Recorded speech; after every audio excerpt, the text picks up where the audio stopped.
So TJ, your dad tells me you just graduated from college and you're living in the basement. Well, Patrick, when I moved out, my mom turned my bedroom into her craft room. A guy like you probably should consider a place of his own. Yeah, everyone keeps telling me that, like I have a $250,000 lying around. The only $250,000 anything I'll ever have is this student loan debt. What do you think? Money grows on trees? No, but I do think you should consider buying a home as an investment. You can get a couple of your college buddies together to pay you rent, and that'll help you pay for your mortgage. Okay, that sounds reasonable. I mean, my brother and I have talked about moving out of my parents' house for the longest time. So where do we start? First, you need to figure out how much home you can afford. There are a lot of great mortgage calculators online, and we have one at bank5.com. I can show you how it works. For rough math, let's say you and your brother are going to buy a house as equal partners, and each of you makes about $40,000 a year.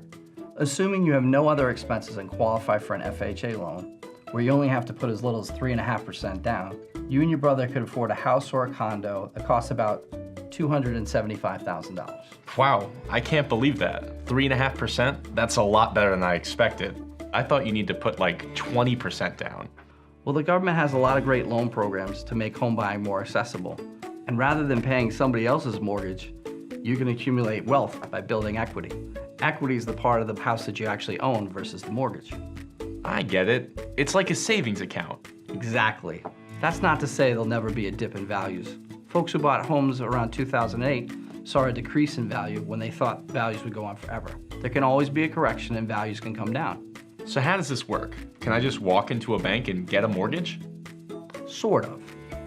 At this point, you and your brother know what you can likely afford for a house.